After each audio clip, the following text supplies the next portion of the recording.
नमस्कार दोस्तों, मैं संजय आपका अपने YouTube चैनल देखो साइंस में स्वागत करता हूं। आज अपन बात करेंगे कक्षा 10वीं का अध्याय नंबर 3 धातु और अधातु के बारे में, मेटल्स और नॉन मेटल्स के बारे में। क्या होता है धातु, क्या होती है अधातु और उपधातुएं भी होती है, उसके बारे में अपन बात करेंगे। तो अपन बैठते हैं टाइम वेस्ट न करते हुए चैप्टर नंबर 3 धातु और अधातु के बारे में। धातु और अधातु। धातु जो होता है भाई, कोई भी तत्व है प्रकृति के अंदर 118 ज्ञात तत्व पाए जाते हैं। अपन ने पढ़ा भी है 9वीं कक्षा के अंदर। तो तत्वों को उनके गुणधर्मों के आधार पर धातु और अधातु दोनों में वर्गीकृत किया गया है। ठीक है। अब धातु मेटल्स कौन कौन सी हो सकती है, कौन कौन सी धातुएं हो सकती है। तो सबसे पहले अपन देखते हैं आयरन। आयरन एक धातु है। लोहा, जो ये लोहा होता है ये धातु होती है और इसका प्रतीक होता है Fe। ये इसका प्रतीक होता है लोहे का, आयरन का। एल्यूमिनियम हो गया, इसका प्रतीक होता है Al।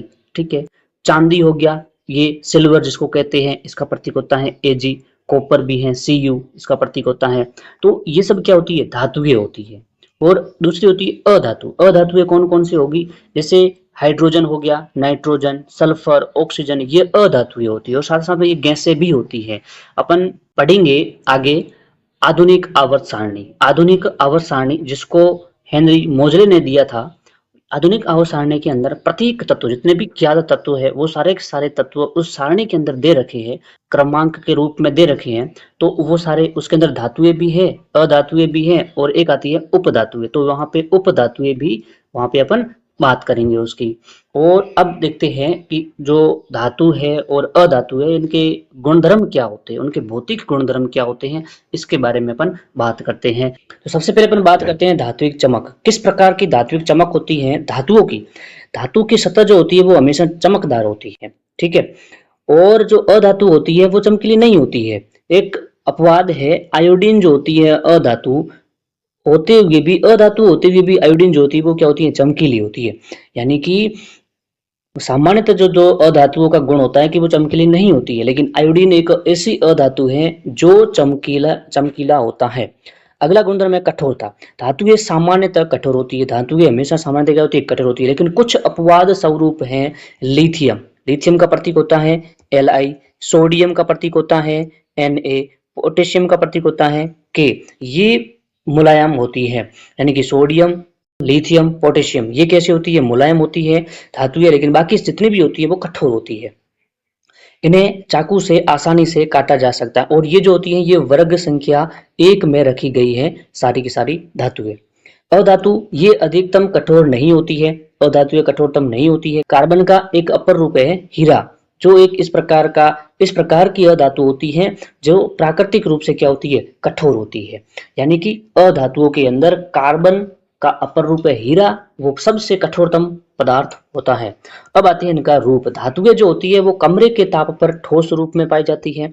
कमरे के ताप पर धातुएं ठोस रूप में पाई जाती हैं और अधातुएं ठोस या गैसीय रूप में पाई जाती है।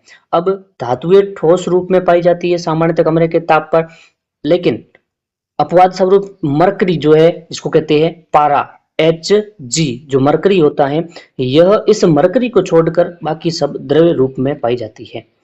आगे बात करते हैं जो अधातुएं होती है, अपन ने कहा ठोस या गैसीय रूप में पाई जाती है। केवल ब्रोमीन को छोड़कर वह तरल रूप में पाई जाती है, यानी कि द्रव रूप में पाई जाती है। ब्रोमीन जो होती है वो कमरे के ताप पर, ब्रोमीन जो होती है वो कमरे के ताप पर द्रव्य अवस्था में पाई जाती है और धातुओं के अंदर जो मरकरी होती है वो द्रव्य अवस्था में पाई जाती है। ये हो गया इनका रूप। यहां से प्रश्न पूछते हैं, ये चीज ध्यान रखना। अगला गुणधर्म है आघात वर्धनीयता। कुछ धातुओं को पीट कर पतली चादर के रूप में परिवर्तित किया जा सकता है। कुछ धातुएं ऐसी होती हैं जिनको पीट के, प्रहार करके पतली चादर के रूप में व्यवस्थित किया जा सकता है। और अधातुओं के अंदर आघात वर्तनीय नहीं होती है अधातुएं। आगे बढ़ते हैं। अगला गुणधर्म तन्यता। तन्यता जो होती है, धातुओं के अंदर धातुओं को पतली तार के रूप में खींचा जा सकता है। एक तो धातुएं आघात वर्तनीयता होती है, एक धातुओं के अंदर तन्यता का गुण होता है। आघात वर्तनीय का मतलब अपन जब आघात करते हैं यानी कि प्रहार करते हैं तो वो पतली चादर के रूप में आ जाती है। और तन्यता का मतलब ये हुआ कि उसे खींचकर खींचा जा सकता है, ठीक है। और जो अधातुएं होती हैं वो तन्य नहीं होती है। विद्युत व उष्मा के चालक, सामान्यतः धातुएं विद्युत व उष्मा के क्या होते हैं, सुचालक होते हैं, और अधातुएं सामान्यतः विद्युत व उष्मा के कुचालक होते हैं, ये ध्यान रखना। अब सुचालक के अंदर बात करें, अपवाद स्वरूप सीसा और मरकरी जो होता है यह कुचालक होता है, ये अपवाद है, आपको ये ध्यान रखना है, ठीक है। और अधातुओं की बात करें तो ग्रेफाइट जो होता है वह क्या होता है, सुचालक होता है। अगला आता है घनत्व।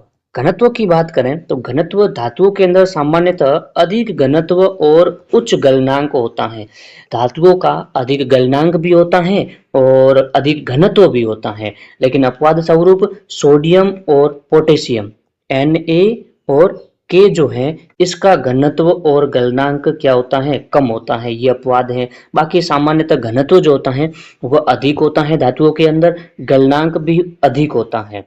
और अधातुओं की बात करें तो अधातुओं में सामान्यतः घनत्व और गलनांक क्या होता है, कम होता है। अगली बात करते हैं ध्वनिक मतलब ध्वनि।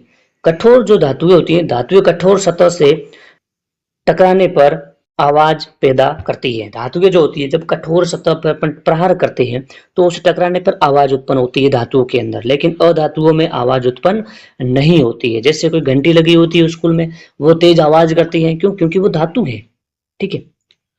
अब ऑक्साइड की बात करें, अधिकतर धातुएं क्षारीय ऑक्साइड बनाती है। अधिकतर जो धातुएं होती है वो हमेशा क्षारीय ऑक्साइड बनाती है, जैसे कि MgO यानी कि मैग्नीशियम ऑक्साइड। मैग्नीशियम ऑक्साइड ये क्या बनाती है, क्षारकीय ऑक्साइड बनाती है। जो धातुएं होती हैं वो क्षारकीय ऑक्साइड बनाती हैं।